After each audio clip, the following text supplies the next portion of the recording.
Bonjour à tout le monde.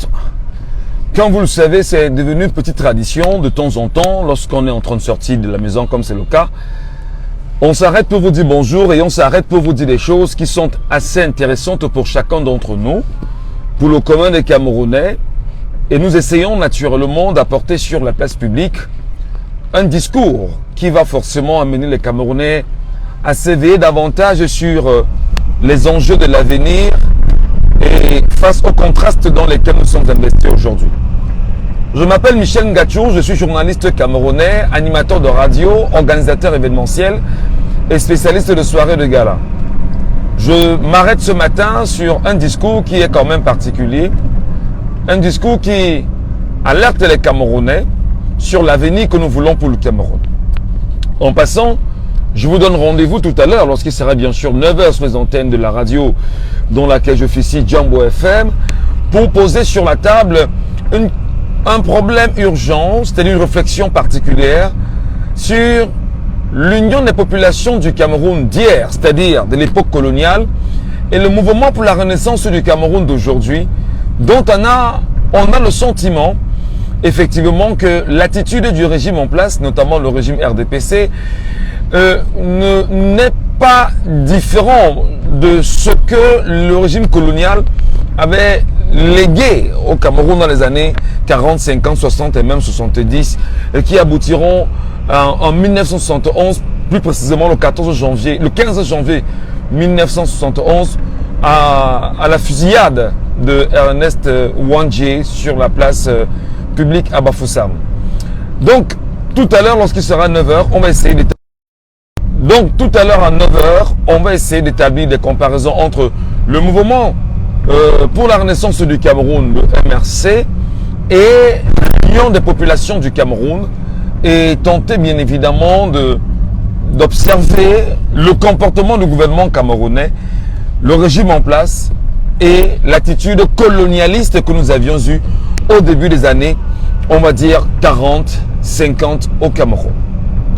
Mais la raison évidente ce matin de cette sortie que je suis en train de faire, c'est de dire encore aux Camerounais, n'oubliez pas que si vous ne comprenez pas exactement ce qui doit vous animer au moment où vous êtes en train d'aller vous inscrire sur les listes électorales, c'est-à-dire qu'en réalité, vous n'avez peut-être pas compris de façon fondamentale le combat dans lequel nous sommes tous impliqués, le combat qui nous anime, les enjeux de l'avenir et l'héritage que nous devons léguer aux générations à venir. Je voudrais au préalable rappeler à mes compatriotes que vous êtes que pendant près de 54 ans aujourd'hui, depuis 1960, 2024, donc voilà. On parle bien évidemment de l'indépendance du Cameroun, mais qui n'est qu'une fausse indépendance de notre pays. Nous avons l'obligation de rappeler chaque matin aux Camerounais, que peuple camerounais, tu n'es pas indépendant. Nous avons l'obligation de rappeler chaque matin au peuple camerounais que peuple camerounais, tu n'es pas indépendant. Peuple camerounais, tu n'es pas souverain. Peuple camerounais, il te revient de décider de ton avenir de façon directe et non partielle sur les questions tranchées de ton indépendance. Il nous revient chaque matin de rappeler au peuple camerounais que s'il ne comprend pas les enjeux de l'avenir pour lui, pour ses enfants, ce peuple camerounais risque encore de sombrer, croyez-moi chers compatriotes, dans l'esclavage qui va durer encore trop longtemps. Je prends acte ici ce matin, à travers ce live que nous faisons, parce que aujourd'hui, les médias sociaux nous ont donné l'occasion de nous exprimer, de laisser sur la place publique des idées qui peuvent jaillir et donner l'occasion au peuple camerounais de se libérer. Peuple camerounais, du nord, du sud, de l'est et de l'ouest.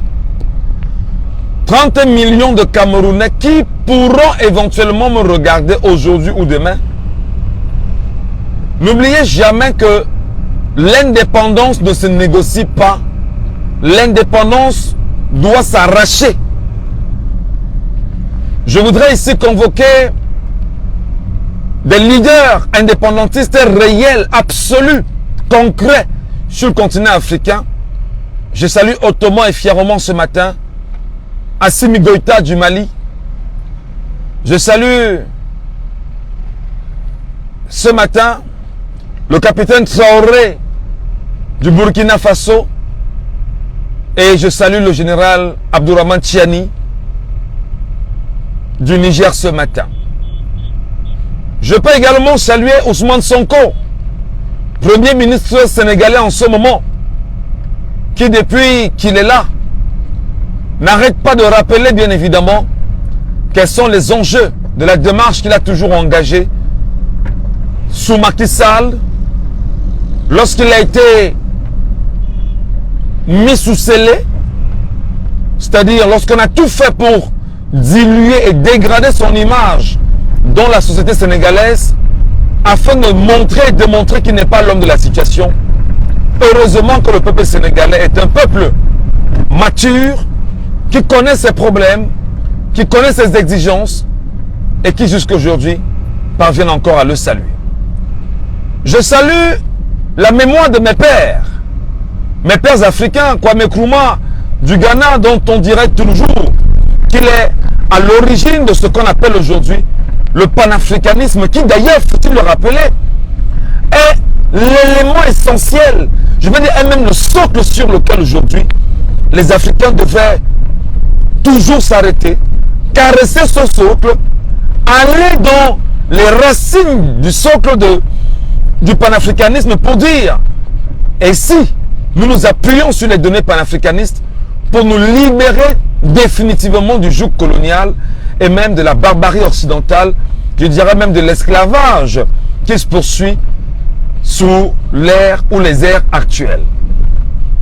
Je voudrais saluer des pères comme Thomas Sankara. Quoi qu'on dise, le nom ne mourra jamais. Parce que Thomas Sankara a été toujours et restera dans les mémoires comme étant la preuve vivante qu'un peuple qui décide de trancher avec le colon prend des décisions, prend des engagements, prend sa trajectoire et se met inéluctablement sur le chemin de son avenir. Je ne peux pas saluer la mémoire avant d'arriver à ça. Je salue la mémoire de Nyobe. Et d'ailleurs, quand vous relisez l'histoire, vous réalisez effectivement que Nyobe était le Jésus camerounais. Je dis bien, Nyobe était le Jésus camerounais. Et beaucoup de Camerounais n'ont peut-être pas compris que la mémoire de Nyobe, pour ceux qui ne l'ont peut-être pas intégré, était la chance d'un Cameroun indépendant. Je salue également la mémoire de mes pères, Ernest Ouandjé, Osende Afana, Mathieu Ndiasep qui est encore vivant aujourd'hui. Je salue la mémoire de mes pères, comme Roland Félix Moumié. Il faut saluer la mémoire de tous les nationalistes camerounais qui ont combattu. Et je salue tous ceux qui sont tombés au champ parce qu'en réalité, ils défendaient la terre, mère, le Cameroun. Le dire ce matin, chers compatriotes, c'est vous dire qu'à travers, bien évidemment, les travaux de recherche que nous essayons de faire au quotidien, dans le domaine de l'histoire, dans le domaine même de l'anthropologie, d'une certaine façon, bon, on parlera avec beaucoup de mesures parce que il y en a qui sont plus outillés, que ce soit en histoire ou dans le domaine de l'anthropologie. Nous sommes là ce matin pour dire au peuple camerounais qui nous écoute, peuple camerounais, sais-tu pourquoi tu souffres? Tu souffres parce que tu as refusé de te mettre à l'école de l'histoire de ton pays. Peuple camerounais, sais-tu pourquoi tu es malade? Tu es malade parce qu'en réalité, tu as accepté de te plier aux injonctions du dominateur, du colonisateur, de celui qui te laisse croire, qui vient t'enseigner la science, pourtant lui-même n'est qu'un gros ignorant, qui n'a d'autre chose que la force pour pouvoir s'imposer. Peuple camerounais, sais-tu pourquoi tu devrais aujourd'hui te lever et combattre pour ton avenir? C'est parce qu'en réalité, ton pays, le Cameroun, qui en 1916 tombe entre les mains de la France et de la Grande-Bretagne, si vous voulez, de l'Angleterre, à travers des alliances, ton pays, le Cameroun, a eu un tracé sous l'époque coloniale. Et les Anglais et Français sont venus diviser littéralement le Cameroun. Les Anglais et les Français ont tenu d'une main ferme, c'est-à-dire ils ont gouverné avec toutes les méthodes sauvages et barbares que vous puissiez imaginer pour vous soumettre, bien évidemment, on va dire, à la volonté colonialiste. Mon peuple camerounais, ce matin, je t'appelle. Je t'appelle pour te dire que tu as une obligation certaine de lutter. Tu as une obligation de lutter. Je répète, peuple camerounais, tu as une obligation de lutter. La lutte aujourd'hui, effectivement, dans ce que nous connaissons, dans ce que nous caressons au quotidien, c'est la lutte, la vraie lutte de l'indépendance du Cameroun. Et tu dois faire attention, peuple camerounais, au regard des manigances françaises au Cameroun, qui essayent, à travers des voies particulières, de se réimposer, de se réinventer au sommet de l'État au Cameroun après Paul Biya. Je voudrais te rappeler, peuple camerounais, qui m'écoute ce matin, que le langage que je tiens ici, je ne pourrais pas le tenir dans une radio pour la simple raison que il y a des lois extrêmement dures contre ces radios qui ne nous permettraient pas, nous journalistes, de parler ainsi sur une radio. Peuple camerounais, tu dois te lever. Tu dois te lever et revendiquer avec un ton ferme, sans négociation, ton indépendance. L'unité du Cameroun. Parce que je dois te rappeler ce matin, peuple camerounais, que nos compatriotes du nord-ouest et du sud-ouest Cameroun sont d'abord des Camerounais. Ils sont Camerounais depuis l'époque où le Cameroun était sous protectorat allemand. Ce n'est qu'en 1916 que ton pays a basculé et on laisse croire à nos compatriotes, à nos frères. Quand on parle comme ça, on voit des cœurs et des j'aime pour que le live ne soit pas signalé. Parce que ce live est signalé. Ce live est signalé, faites vite. Quand j'ouvre le truc, envoyez des cœurs, envoyez des j'aime en permanence pour que le live ne soit pas signalé. Parce que ce que je dis dérange en fait. Ce que je dis peut déranger. Donc, nous avons l'obligation permanente de continuer à dire ceci à notre peuple camerounais. Peuple camerounais, si tu n'es pas conscient que là maintenant vient de s'ouvrir à notre front de guerre avec le régime en place, c'est-à-dire que tu risquerais encore de sombrer pendant 50 ans, voire même plus,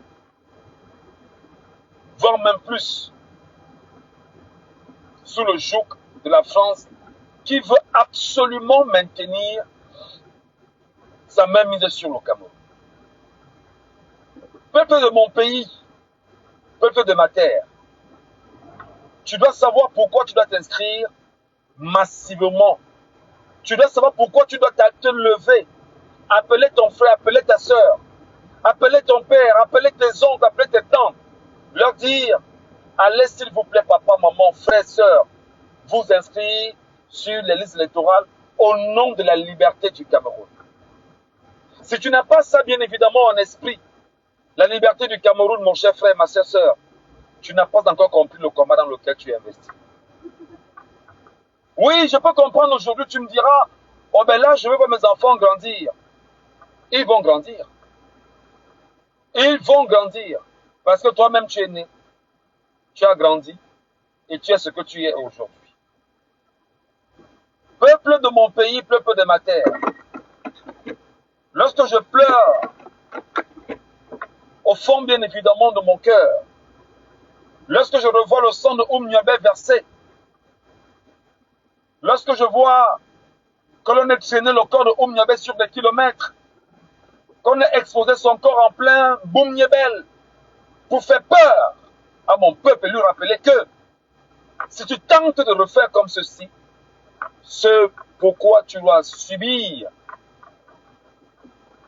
ce par quoi tu dois passer autant pour moi, sera exactement ce que Oumniobé est en train de dire.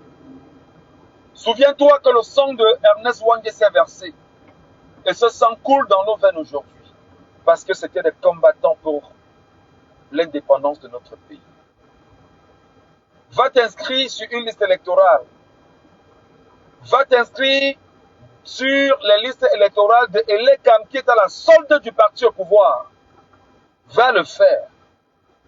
Prouve à Elekam que c'est avec ces outils que tu vas le battre. Prouve à Elekam que cette fois-ci, on ne confisquera pas ta voix. Prouve à Elekam que cette fois-ci, tu vas décider intelligemment de l'avenir que tu veux pour toi. Ton avenir, mon cher frère, ma chère sœur, je vais te rappeler que le Rassemblement démocratique du peuple camerounais, le RDPC, parti au pouvoir, tenu de main de maître par M. Paul Biya, président national de ce parti, c'est un fait, je n'invente pas, n'est qu'un parti qui découle de l'UNC. Bien sûr, de la France au Cameroun. La France tient ton pays camerounais avec le RDPC. Et des gens sont convaincus qu'on ne peut rien faire. C'est faux. On peut battre en une journée le RDPC. La France tient ton pays, mon frère, avec l'armée du Cameroun. Ce qui est vrai, c'est que ce sont les Camerounais qui sont dans cette armée. Et les Camerounais qui sont dans cette armée sont nos frères, nos sœurs, qui connaissent nos problèmes, qui vivent avec nous au quotidien et qui savent exactement ce que nous traversons. Et que quelle que soit la donnée, ces compatriotes, eux aussi, sont exaspérés. J'ai appris qu'on aurait augmenté des petites... qu'on aurait augmenté des salaires de ces gars, qu'on aurait fait des petites compensations, qu'on aurait révisé un certain nombre de choses, surtout pour nos amis du BIR. L'information doit encore être vérifiée, mais bon, comme l'information a été puisée à bonne source, attendons encore de voir parce qu'il faut continuer à critiquer la source de l'information jusqu'à avoir des preuves entre les mains que ce qu'on t'a donné comme info soit vrai. Alors, je rappelle que toute l'administration camerounaise est adossée au Rassemblement démocratique du peuple camerounais. Je rappelle que tous les médias camerounais sont tenus par le gouvernement camerounais qui est adossé à la France, parce que tous sont des pro-français. Je te rappelle, peuple camerounais, que la justice camerounaise est une justice aux ordres de la France. Je te rappelle, peuple camerounais, que si tu ne fais pas attention, on va encore t'arracher ce que tu as de bien pendant toutes ces années. J'essaie de parler comme ça parce que je me dis, dans ce que je dis, il peut y avoir quelqu'un qui comprendra ce message et qui va se lever et dire, je dois lutter pour mes enfants. J'ai essayé aujourd'hui de comprendre pourquoi est-ce que nos pères sont entrés dans le maquis. Et j'ai compris que nos pères avaient raison d'être ce qu'on a appelé des maquisards. C'est ce qu'on peut appeler aujourd'hui des velléités maquisartistes. Je n'ai pas dit sécessionnistes. Je parle encore des velléités des maquisards. Parce que nous aujourd'hui nous sommes enfants de maquisards. Parce que nous nous reconnaissons dans le combat de nos pères nationalistes. Et dans cette même veine, ce discours que je tiens, c'est une réflexion profonde pour dire, est-ce qu'il n'avait pas raison? Est-ce qu'il n'avait pas raison? Est-ce qu'il n'avait pas raison? J'ai le droit, bien évidemment, de me poser ces questions. Est-ce que nos pères nationalistes n'avaient pas raison de lutter au point d'atteindre le sacrifice ultime qui était de mourir, au sacrifice suprême? N'avait-il pas raison? Est-ce que ma génération devait trahir le combat de ses pères? Est-ce que ceux qui ont mon âge aujourd'hui devaient regarder toujours ce que ses pères ont fait en disant je n'en parle pas parce qu'on peut me tuer? C'est de l'histoire, mon frère, c'est l'histoire, ma soeur. Est-ce que Oumniobé n'avait pas raison? Parce que je vous rappelais qu'Oumniobé était un gars qui était très... Il était pour les institutions, il était pour le droit, il n'était pas pour la guerre, il était pour la paix. Il était pour la victoire constitutionnelle. Je me suis même demandé récemment, est-ce que Maurice Kamto n'est pas dans la même logique? Est-ce que Maurice Kamto aujourd'hui, qui est président national du MRC, n'est pas dans la même logique effectivement de Oumniobé? Victoire par les unes et dans la paix. Mais qu'est-ce qui a poussé donc Oumniobé à se mettre dans le maquis après? Il est important de retracer l'histoire. Il est important de réétudier l'histoire. Il est important de revoir les pages de l'histoire du Cameroun. Et rien ne va m'empêcher de continuer à lire et à chercher pour comprendre et enseigner par la suite mes compatriotes.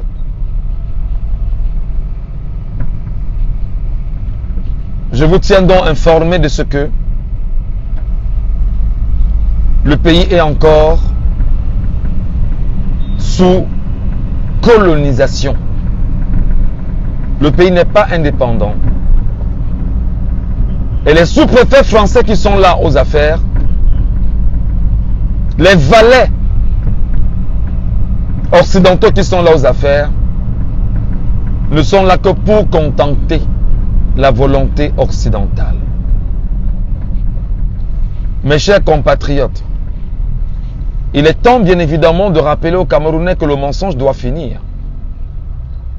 Il est temps de dire aux Camerounais qu'il faut une rupture avec le mensonge. Et nous devons être des guerriers de la vérité, les guerriers de l'honneur, les guerriers de la fierté, les guerriers d'une vraie indépendance. C'est pourquoi j'appelle les Camerounais profonds, patriotes, sincères, à se réveiller